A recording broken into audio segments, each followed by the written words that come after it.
പ്രേക്ഷക പ്രിയ പരമ്പരകൾ പുതിയ സമയമാറ്റത്തോടെ ചട്ടമ്പിപ്പാറു എല്ലാ ദിവസവും രാത്രി 7 മണിക്കും കന്യാദാനം രാത്രി 7:30.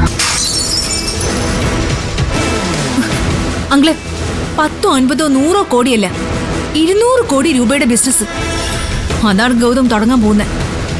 നാളെ ഭൂമി പൂജ കഴിയുന്നതോടെ അങ്കിളുടെ തലയിലേക്ക് ചവിട്ടാനുള്ള കാല് ഗൗതം ഉയർത്തി കഴിയും.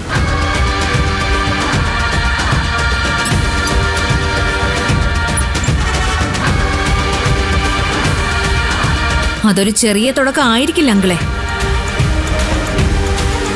പിന്നെ അങ്ങോട്ട് തൊട്ടതെല്ലാം പൊന്നാക്കിക്കൊണ്ടുള്ള ഗൗതമിന്റെ ഒരു കുതിച്ചു ചാട്ടമായിരിക്കും. പല തവണ ഞാൻ മുന്നറിയിപ്പ് നൽകിയതല്ലേ. അങ്കിള് വേണ്ട ശ്രദ്ധ അതിന് കൊടുത്തില്ല. എന്നിട്ടിപ്പ എന്തായി? പ്രണവും പാർവതി ആന്റി നാളെ ഭൂമി പൂജയുടെ ചടങ്ങിൽ പങ്കെടുക്കുന്നുണ്ട്. പതുക്കെ പതുക്കെ ഗൗതവും നിധി തിരികെ ഈശ്വരമംഗലത്തിലെ പടി കയറും.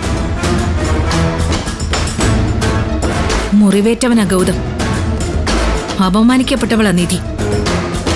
ഇനി അവരുടെ തിരിച്ചടികള് അങ്കിളിനെ താങ്ങാൻ പറ്റുമെന്ന് തോന്നുന്നുണ്ടോ? മതി വാഴ്ത്തിപ്പാടിയത്. അവനെ അങ്ങനെ അങ്ങ് വളരാൻ വിടുമെന്ന് തോന്നുന്നുണ്ടോ ശിവാനിക്ക്? നഗരത്തിലെ കണ്ണായ സ്ഥലത്ത് നാളെ അവന്റെ ഭൂമി പൂജ അല്ലേ? നാളെ നടക്കാൻ പോകുന്ന പക്ഷേ ഭൂമി പൂജ ആയിരിക്കില്ല. ഗൗതമിന് വേണ്ടി ഒരു പ്രത്യേക പൂജ ഞാൻ ഒരുക്കുന്നുണ്ട്. അതുകൊണ്ട് തൃപ്തിപ്പെട്ട് ഒതുങ്ങിക്കോളും ഗൗതം.